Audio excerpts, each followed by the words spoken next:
Hello friends, concrete ટેકનોલોજીની અંદર આપણે લાસ્ટ લેક્ચરની અંદર હાર્ડનેડ કોન્ક્રીટ વિશે અભ્યાસ કર્યો હતો. તેની અંદર આપણે ફર્સ્ટ ઓફ ઓલ આપણે ડેફિનેશન જોઈ હતી. હાર્ડનેડ કોન્ક્રીટ એટલે તો શું? તો કે આપણે જે કોન્ક્રીટનું મિશ્રણ તૈયાર કરીએ છીએ, કોન્ક્રીટમાં કયા કયા ઘટક રહેલા હોય છે, રેતી, સિમેન્ટ, કપચી, પાણીને ચોક્કસ પ્રમાણમાં ભેળવીએ અને તેનું સંપૂર્ણ આપણે કોમ્પેક્શન કરી 28 દિવસ સુધી ક્યોરિંગ કરતાં કોન્ક્રીટ પથ્થર જેવો સખત બને છે.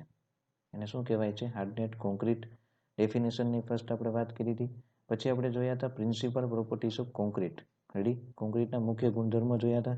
તેમાં બે હતા. એક હતી એની પ્લાસ્ટિક કન્ડિશન અને બીજી હોય એની હાર્ડનેડ કન્ડિશન, એટલે કે પ્લાસ્ટિક સ્થિતિ અને સખત સ્થિતિ. પ્લાસ્ટિક સ્થિતિમાં કયા કયા આવતા હતા? તો કે વર્કેબિલિટી, સેગ્રીગેશન, બ્લીડિંગ જેવા ગુણધર્મો અગત્યના હતા. પછી હાર્ડનેડ સ્થિતિમાં શું હતું? તો કે સ્ટ્રેન્થ. પછી સ્ટ્રેન્થમાં કઈ કઈ સ્ટ્રેન્થ? તો કે કમ્પ્રેસિવ સ્ટ્રેન્થ, ફ્લેક્ઝરલ સ્ટ્રેન્થ, પછી લોખંડ સાથેનું બંધન. રેડી? પછી ઘસારા સામે અવરોધ. ડિફરન્ટ ટાઈપ્સ જોયા હતા. પછી હતું એમાં સેકન્ડ ડ્યુરેબિલિટી, હવામાનનો અવરોધ, રાસાયણિક અવરોધ, કાટ લાગવો વગેરે. પછી ઇમ્પર્મેબિલિટી અને અન્ય ગુણધર્મો. પછી નેક્સ્ટ આપણે ટોપિક જોયો હતો ટેસ્ટ ફોર હાર્ડનેડ કોન્ક્રીટ. એની અંદર આપણે સખત કોન્ક્રીટના હેતુઓ પહેલાં તો હેતુઓ જોયા હતા કે કયા કયા એના હેતુ હોય, પર્પઝ શું હોય. તો કે કોન્ક્રીટે પૂરતું સામર્થ્ય પ્રાપ્ત કર્યું છે તે નક્કી કરવા માટે, પછી કોન્ક્રીટની ગુણવત્તા જાણવા માટે. રેડી? પછી એના માટેના કયા કયા ટેસ્ટ આવે? તો compression test, flexural strength test, bond strength test, tensile strength test વગેરે. એમાં આપણે કમ્પ્રેશન ટેસ્ટ વિશે અભ્યાસ કર્યો હતો. તેની અંદર આપણે એક મોલ્ડની વાઇઝ કરી હતી. એમાં ક્યુબ લેવાના. ક્યુબ કયા? તો કે બે સાઇઝના હોય, 15x15x15 સેન્ટીમીટર અને 10x10x10 સેન્ટીમીટર. અને એક સિલિન્ડર લેવાનું. તેમાં એનો 15 સેન્ટીમીટર ડાયામીટર હોય અને 30 સેન્ટીમીટર એની ઊંચાઈ હોય. પછી એ ટેસ્ટ અભ્યાસ કર્યો હતો આપણે તો લાસ્ટ લેક્ચરમાં. પછી એના પછી આપણે આજના લેક્ચરમાં ન્યૂ ટોપિક વિશે અભ્યાસ કરીશું. તો let's start now.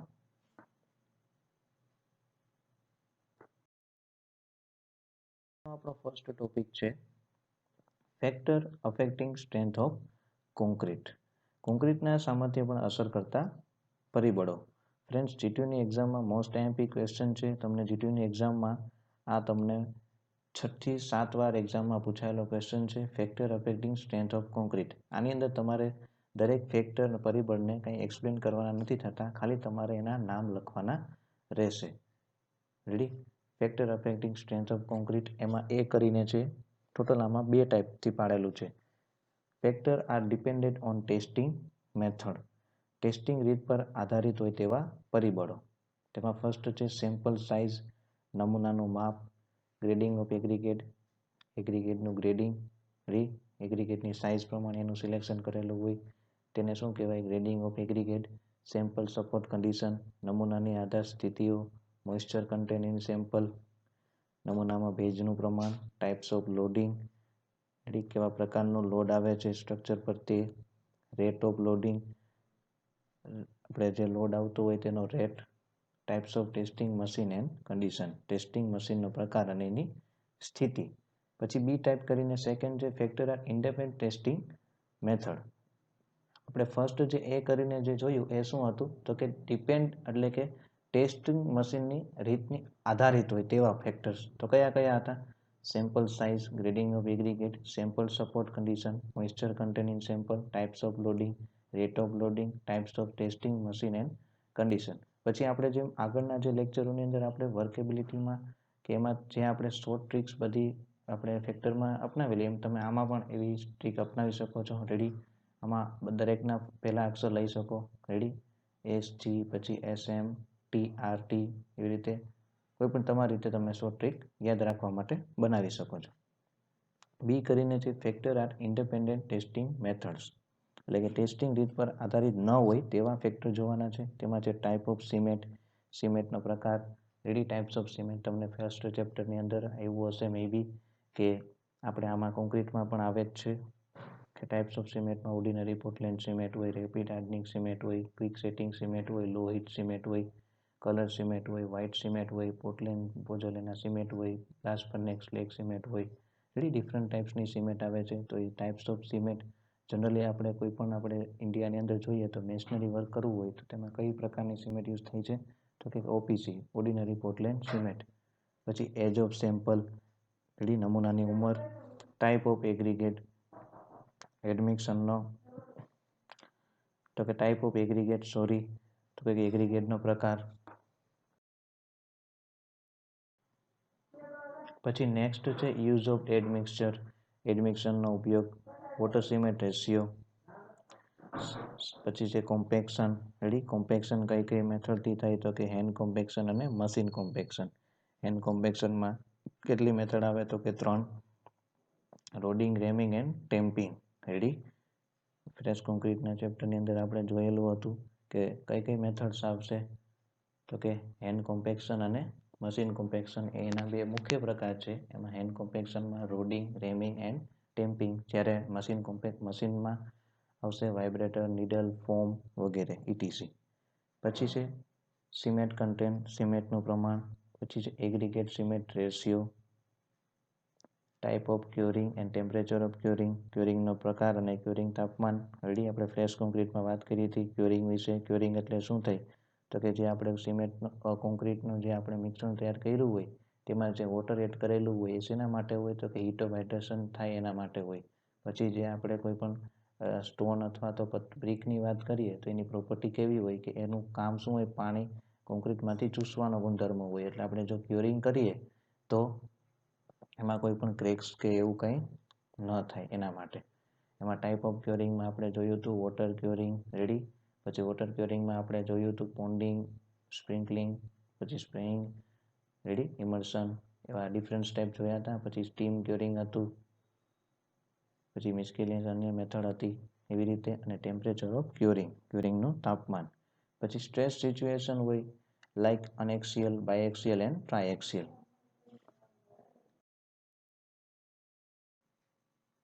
Comparison of strength of cube and cylinder. સરખામણી કરવાની છે ફ્રેન્ડ્સ આપણે ક્યુબ અને સિલિન્ડરની, જે આપણે કમ્પેરિઝન ટેસ્ટમાં જોયા હતા ને ક્યુબ અને સિલિન્ડર. તે એમાં ક્યુબની સાઇઝ કેટલી હતી 15 બાય 15 બાય 15 સેન્ટીમીટર અને 10 બાય 10 બાય 10 સેન્ટીમીટર. અને એમાં તેમાં સિલિન્ડરનો ડાયામીટર કેટલો હતો 15 સેન્ટીમીટર ડાયામીટર અને 30 centimetre height.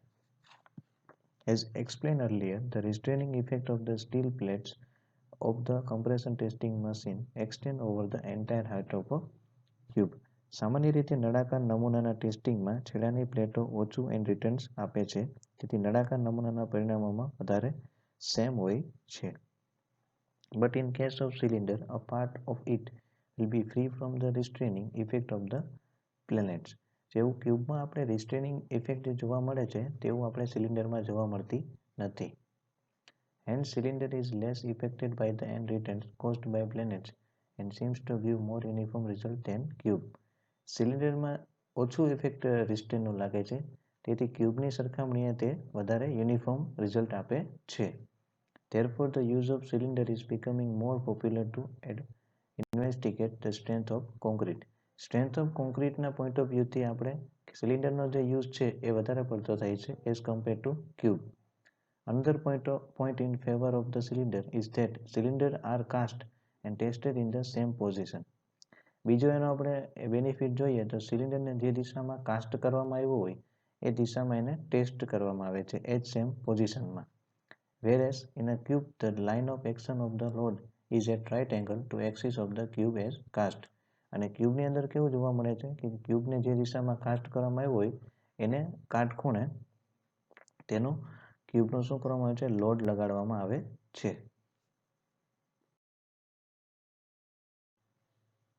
In actual structure in the field, the casting and loading is similar to that existing in a test cylinder and not like the cube. આમ ફિલ્ડમાં casting અને લોડિંગ એ નળાકાર નમૂનાના પ્રમાણે જ હોય છે, ક્યુબ પ્રમાણે નહીં. For this reason, tests on cylinder are more realistic. અને આ જ કારણના લીધે આપણે નળાકાર છે તે ક્યુબ કરતાં વધારે બેટર રહે છે. However, the shape of the cube specimen more resembles the shape of the structural member. ફિલ્ડમાં સ્ટ્રક્ચરલ મેમ્બરોના આકાર એ ક્યુબ જેવા વધારે હોય છે, જ્યારે નળાકાર જેવામાં ઓછા હોય છે. The cube does not require capping. ક્યુબને આપણે કેપિંગ કરવાની જરૂરિયાત રહેતી નથી. In case of cylinder, capping is required. જ્યારે સિલિન્ડરમાં આપણે કેપિંગ કરવું જરૂરિયાતવાળું છે. Which influence the strength of the cylinder. અને તે આપણે સ્ટ્રેન્થ ઉપર અસર કરે છે. Compressive strength of 150 mm by 150 mm by 150 mm size is considered as standard strength. Compressive strength છે એ 150 mm by 150 mm by 150 mm ની સાઇઝને સ્ટાન્ડર્ડ સ્ટ્રેન્થ તરીકે લેવામાં આવે છે. If 100 mm by 100 mm by 100 mm size concrete cubes are tested, the observed strength will be higher. જો આપણે જે strength compressive strength છે તે 100 બાય 100 બાય 100 એમએમની સાઇઝ લીધી હોય તો ઓબ્ઝર્વ સ્ટ્રેન્થ છે એ વધારે આવે છે. Hence the observed strength is reduced by 10% to get standard strength. તેથી આપણે જે ઓબ્ઝર્વ સ્ટ્રેન્થ છે તેને 10% ઘટાડીને આપણે સ્ટાન્ડર્ડ સ્ટ્રેન્થને વધારી શકીએ છીએ. સ્ટાન્ડર્ડ સ્ટ્રેન્થનું આપણે ઇક્વેશન આપેલું છે કે standard strength is equal to strength of 100 mm size into 0.90.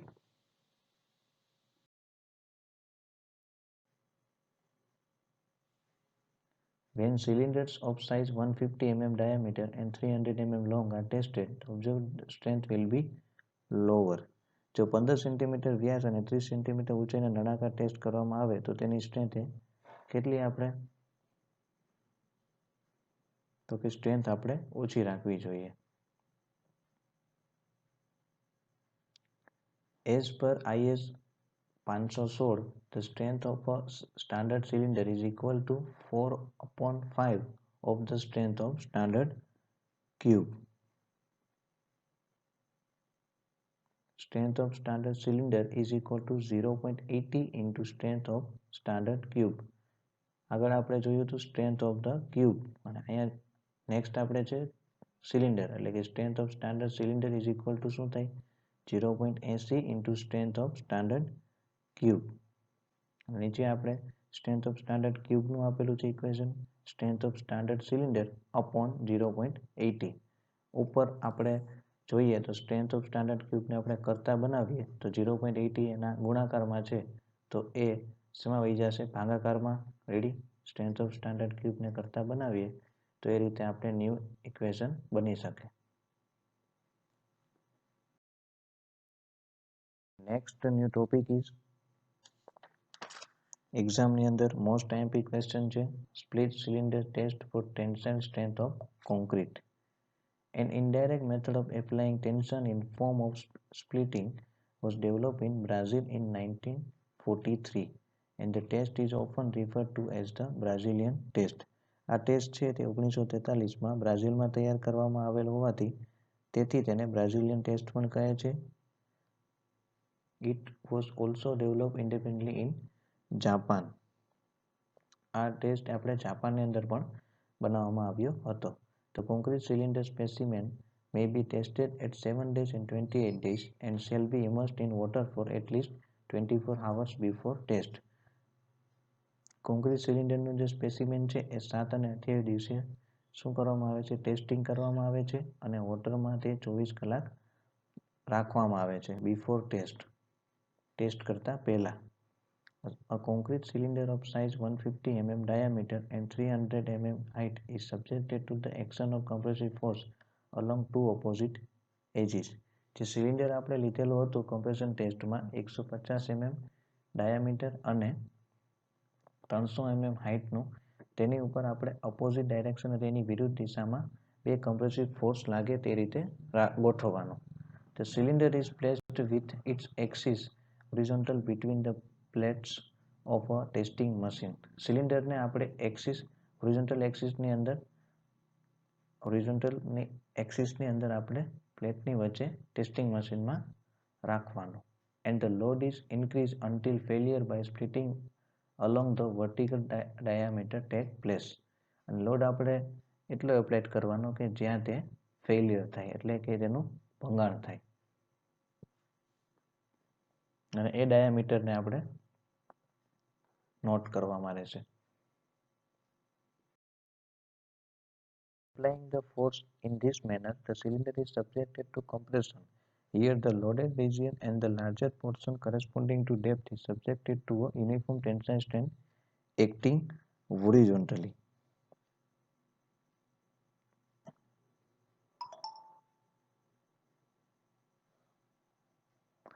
When the load is applied along the geometric an element on the vertical diameter of of the cylinder is subjected to a vertical compressive stress.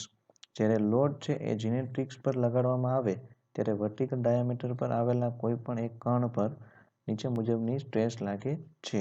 એમાં vertical compressive સ્ટ્રેન્થનું equation આપેલું છે 2p pi LD into bracket d square upon pi બ્રેકેટની અંદર d minus r minus 1 bracket over and a horizontal tensile strength 2p upon pi LD where p is equal to compressive load on the cylinder.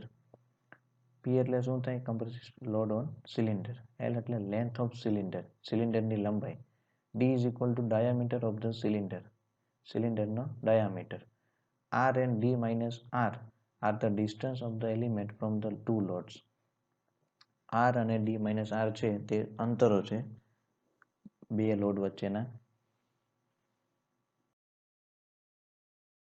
Immediately under the load at high compressive biaxial stress is induced up to D by 12 is equal to 12.5 mm for 150 mm diameter cylinder. Therefore, narrow packing of plywood strip in cross section is used to reduce the magnitude of high compressive stress immediately below load. જે લોડના આપણે જે શું ઘટાડવા માટે તો કે આપણે હાઈ કમ્પ્રેસિવ સ્ટ્રેન્થને ઘટાડવા માટે પ્લાયવુડની સ્ટ્રીપને ક્રોસ સેક્શનની અંદર આપણે યુઝ કરવામાં આવે છે. ઇફ સચ સ્ટ્રીપ આર નોટ પ્રોવાઇડેડ, જો આ સ્ટ્રીપ આપણે પ્રોવાઇડેડ ન કરેલી હોય તો observe stress will be reduce, જે ઓબ્ઝર્વ સ્ટ્રેન્થ લેવામાં આવે છે તે ઘટી જાય છે for up to 8%. As the cylinder split in two halves, the test is known as the split test. અને જે સિલિન્ડરના જે ગોળાના ભાગ બે થાય એને આપણે એને કયા રીતે જાણીએ છીએ તો કે સ્પ્લિટ ટેસ્ટ થયો કહેવાય. અહીંયા સ્પ્લિટ ટેસ્ટની સ્કેચ આપેલું છે ફિગર. રેડી, ઉપરથી લોડ એપ્લાય કરવામાં આવે છે અને આ જે હોય એ પ્લાયવુડની સ્ટ્રીપ રાખેલી હોય છે અને આ જે કોન્ક્રીટ સિલિન્ડર, આ જે વચ્ચે જે લાઈન થઈ છે એ શું થયું છે તો કે સ્પ્લિટ, બે સરખા ભાગ થયા છે એને શું થયું કહેવાય? Split test. Ready friends?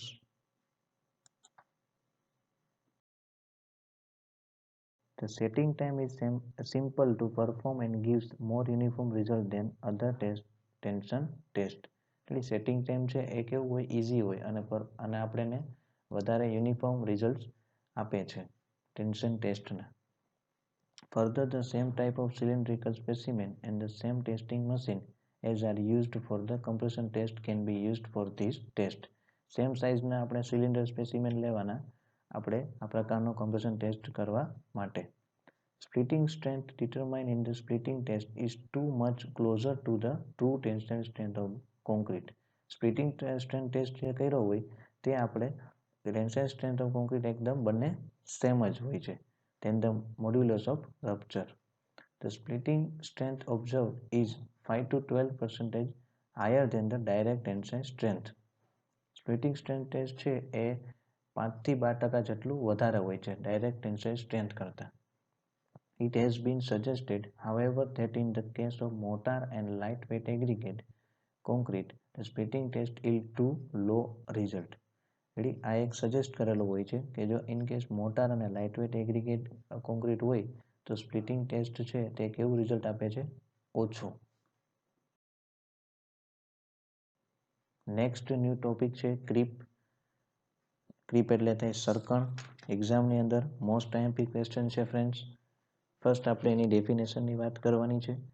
The increase of strain in concrete with time under substandard stress is termed as creep. સર્કણ એટલે શું થાય તો કે કોન્ક્રીટમાં અચર ભારે થતું સતત વિરૂપણ. વિરૂપણ એટલે થાય deformation. Ready? In young concrete, gel water, absorb water, capillary water is in that concrete.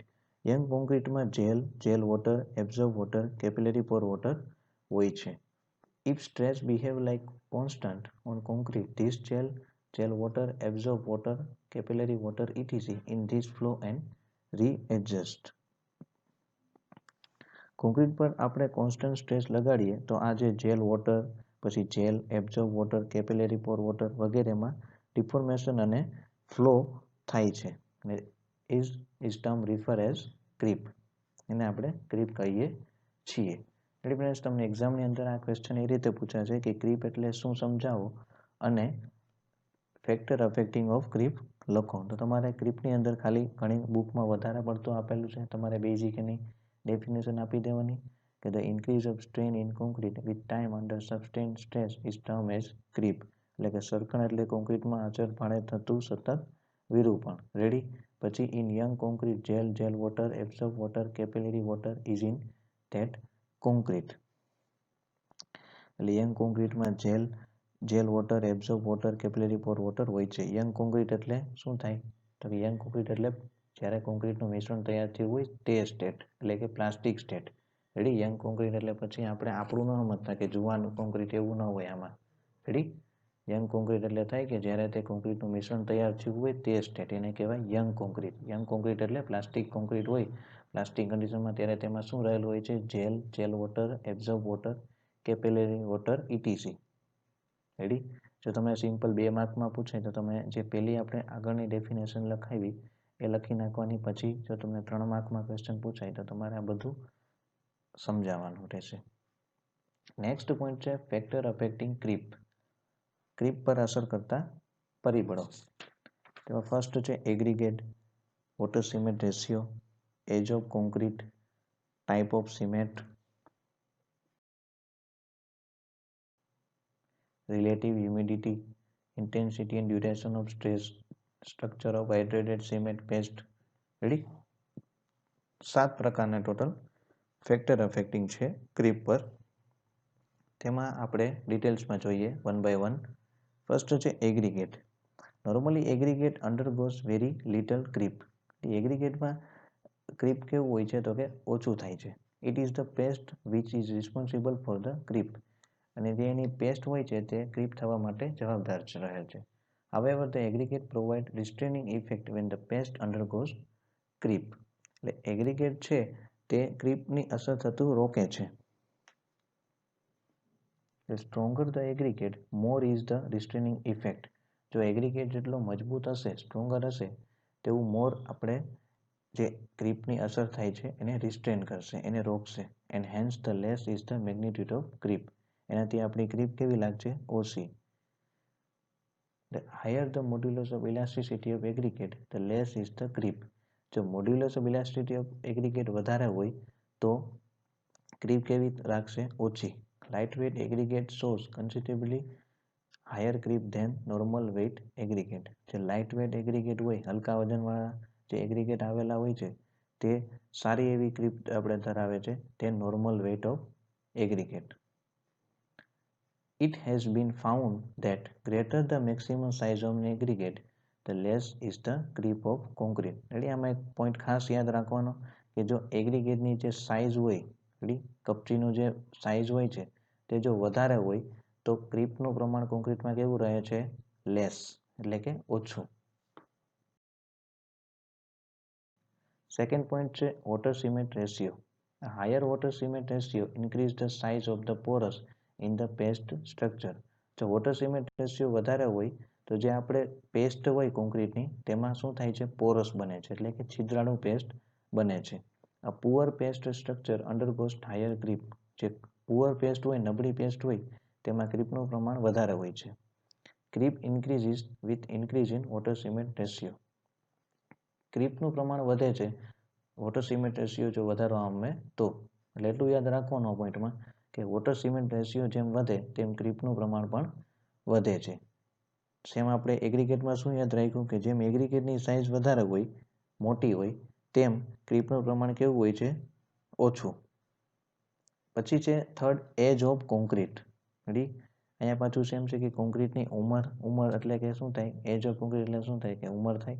તો આમાં કોઈ પણ માનવીય નથી. કોન્ક્રીટ નિર્જીવ વસ્તુ છે, એટલે એજ ઓફ કોન્ક્રીટ એટલે કેટલો ઓલ્ડ છે તે જોવાનું હોય. In young concrete creep is high. Young concrete એટલે થાય પ્લાસ્ટિક કોન્ક્રીટ. રેડી? જ્યારે કોન્ક્રીટનું મિશ્રણ તૈયાર થયું હોય તે stage. In young concrete creep is high. Young કોન્ક્રીટમાં ક્રીપનું પ્રમાણ વધારે હોય છે. When in old concrete creep is less. એટલે કે જે હાર્ડનેડ કોન્ક્રીટ હોય તેમાં ક્રીપનું પ્રમાણ કેવું હોય છે, જૂનો કોન્ક્રીટ હોય એમાં ઓછું હોય છે. આની અંદર ખાલી 2 પોઈન્ટ યાદ રાખવાના કે યંગ કોન્ક્રીટ હોય તો ક્રીપનું પ્રમાણ કેવું હોય છે, વધારે, અને ઓલ્ડ કોન્ક્રીટ હોય તો ક્રીપનું પ્રમાણ કેવું હોય છે, ઓછું. પછી ફોર્થ પોઈન્ટ છે ટાઈપ ઓફ સિમેન્ટ. એ સિમેન્ટનો પ્રકાર કયા કયા હોય તો કે ordinary Portland cement, rapid hardening cement, low heat cement, quick setting cement, different ટાઈપ્સની સિમેન્ટ આવેલી હોય છે. If fineness of cement is more then creep is high. સિમેન્ટની જે સૂક્ષ્મતા હોય એટલે કે જેટલી એની બારીકતા હોય જે વધારે હોય તો ક્રીપનું પ્રમાણ કેવું હોય છે, વધારે. ઇન આરએચસી, આરએચસીનું ફૂલ ફોર્મ શું થાય, rapid hardening cement, creep is more as compared to OPC. આરએચસીમાં ક્રીપનું પ્રમાણ વધારે હોય છે as compared to OPC, ordinary Portland cement. આ બંને સિમેન્ટના ટાઈપ્સ છે ફ્રેન્ડ્સ. નેક્સ્ટ પોઈન્ટ છે રિલેટિવ હ્યુમિડિટી. રેડી, આસપાસના માધ્યમનું ભેજમાન એટલે કે એનું તાપમાન, ટૂંકમાં વાતાવરણ. The lower the relative humidity of the surrounding air, the higher the creep. કોન્ક્રીટની આજુબાજુની હવાની જે સાપેક્ષ ભેજ માત્રા હોય, રિલેટિવ હ્યુમિડિટી હોય, એ જેમ ઓછી હોય તેમ સરકણ વધારે થાય છે.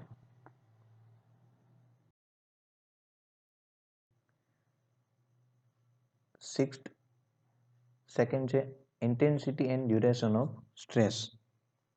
In concrete, creep is in equal proportion of stress and strength is in inversely proportion to the concrete.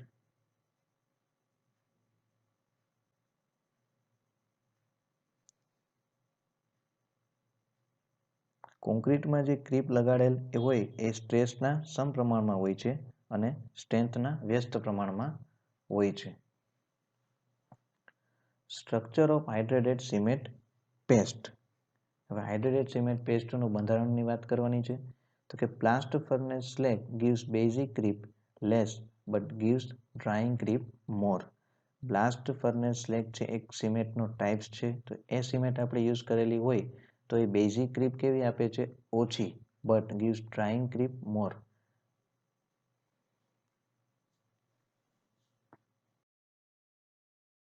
Next new topic, એક્ઝામની અંદર તમને 6 થી 7 વખત પૂછાયેલો ક્વેશ્ચન છે ક્વોલિટી કંટ્રોલ, કોન્ક્રીટની ગુણવત્તાનું નિયંત્રણ. મોસ્ટ આઈએમપી ક્વેશ્ચન છે ફ્રેન્ડ્સ એક્ઝામની અંદર અને બહુ એકદમ ઇઝી છે. In the design of reinforcement concrete the strength of concrete is specified by the designer.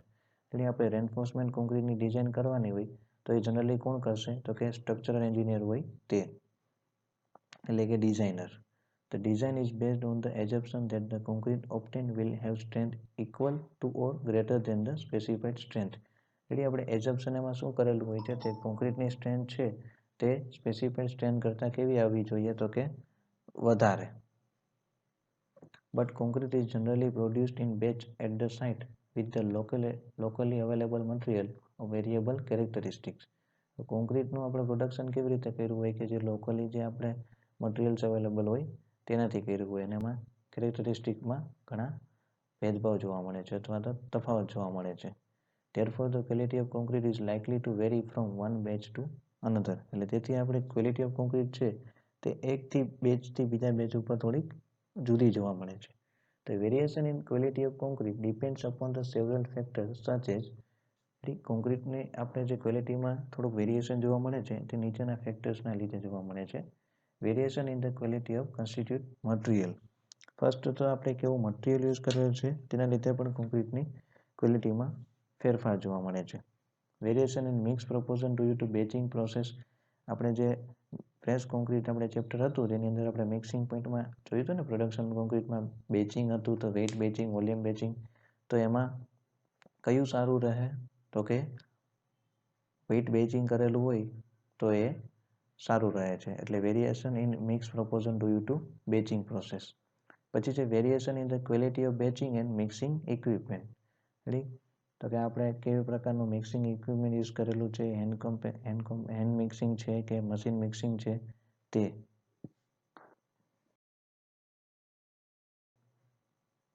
The quality of overall workmanship and supervision at site.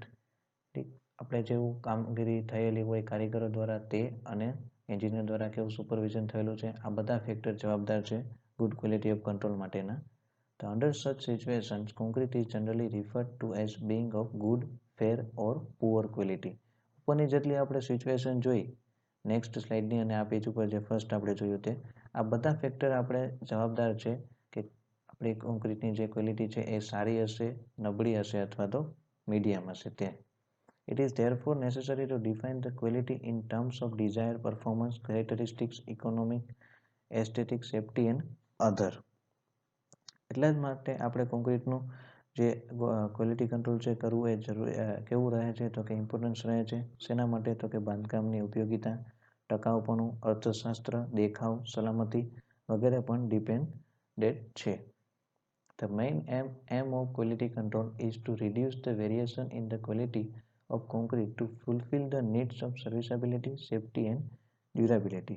Concrete મુખ્યત્વે આપણે ક્વોલિટી કંટ્રોલ શેના માટે કરેલું હોય છે તો એક તો સેફટી એટલે સલામતી, સર્વિસેબિલિટી એટલે ઉપયોગિતા, પછી ડ્યુરેબિલિટી એટલે ટકાઉપણું વગેરેને ધ્યાનમાં રાખીને આપણે ક્વોલિટી ઓફ કંટ્રોલ તૈયાર કરેલું હોય છે. હવે નેક્સ્ટ આપણે જોવાનું છે stages in quality control. Quality control માટેના કયા કયા તબક્કા લેવામાં આવે છે તે.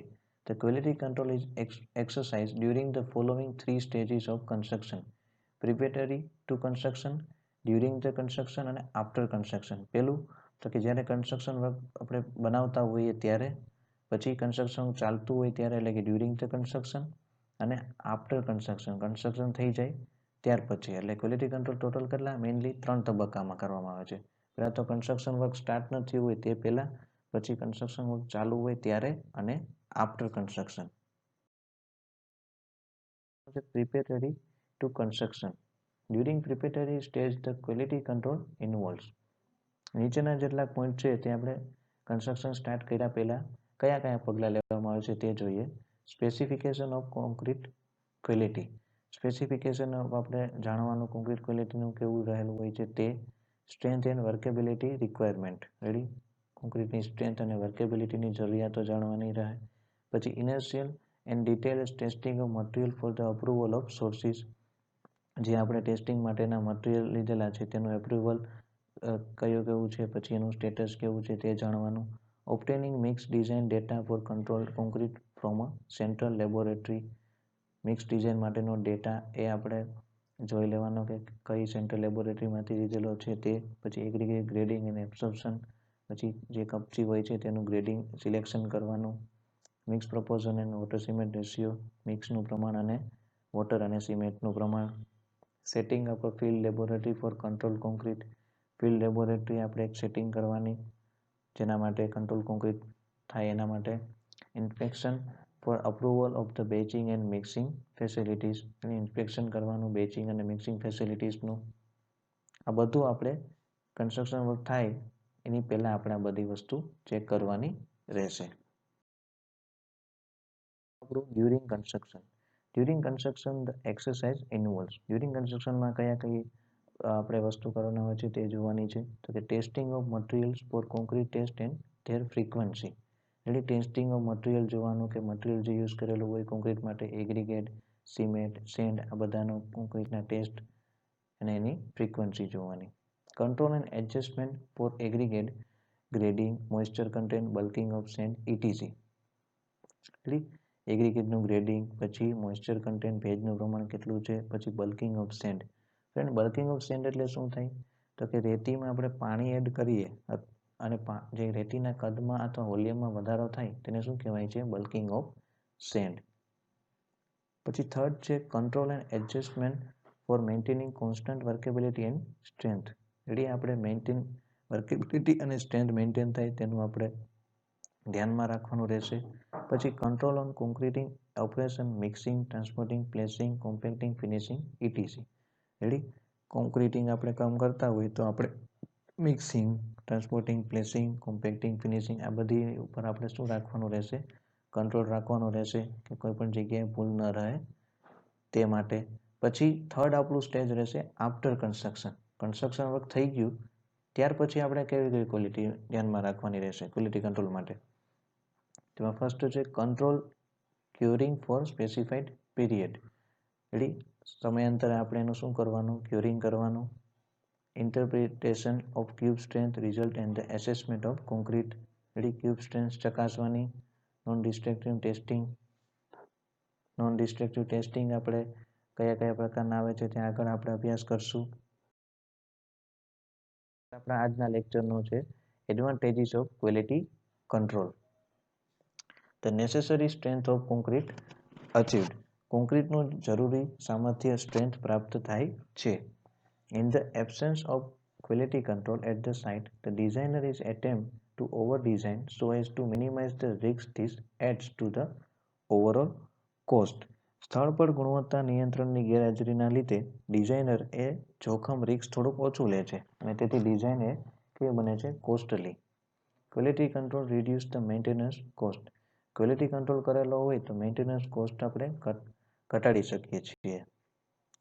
Checks at every stages of the production of concrete and rectification of the faults at the right time expedites completion and reduce delay in construction. ગુણવત્તા નિયંત્રણથી આપણે ભૂલોમાં સુધારો કરી શકાશે અને બાંધકામમાં થતી જે ઢીલાશ હોય, જે ધીમે ધીમે વર્ક થતું હોય તેને આપણે ઓછી કરી શકીશું અને બાંધકામ નક્કી કરેલા સમયમાં પૂરું કરી શકીશું જો આપણે પ્રોપર ક્વોલિટી કંટ્રોલના સ્ટેજીસ લીધેલા હોય તો. લાસ્ટ પોઈન્ટ છે it provide long term benefit like safety and serviceability. Ready. તે આપણને સલામતી અને સારી એવી ઉપયોગિતા આપે છે વધારે સમય માટે. Thank you friends. તો આજના લેક્ચરની અંદર આપણે બહુ જ બધા આપણે જે ટોપિક કમ્પ્લીટ કર્યા તેમાં આપણે આજનો ફર્સ્ટ ટોપિક કયો જોયો હતો તો કે factor affecting strength of concrete. એમાં મેઇનલી બે હતા. એક હતું ટેસ્ટિંગ રીત પર આધારિત હોય તેવા પરિબળો અને સેકન્ડ હતું ટેસ્ટિંગ રીત પર આધારિત ન હોય તેવા પરિબળો.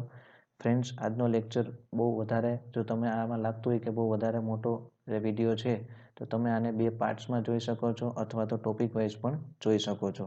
આજના લેક્ચરની અંદર મેં જેટલા ટોપિક કરાવ્યા તે તમારે એક્ઝામની અંદર મોસ્ટ આઈએમપી ક્વેશ્ચન છે અને બધા એકદમ ઇઝી છે. પછી સેકન્ડ આપણે પોઈન્ટ જોયો હતો ક્યુબ એન્ડ સિલિન્ડરનો આપણે સરખામણી કરી હતી. પછી થર્ડ પોઈન્ટ જોયો હતો સ્પ્લિટ સિલિન્ડર ટેસ્ટ. પછી આપણે ક્રીપ વિશે વાત કરી હતી. પછી એના ફેક્ટર જોયા હતા.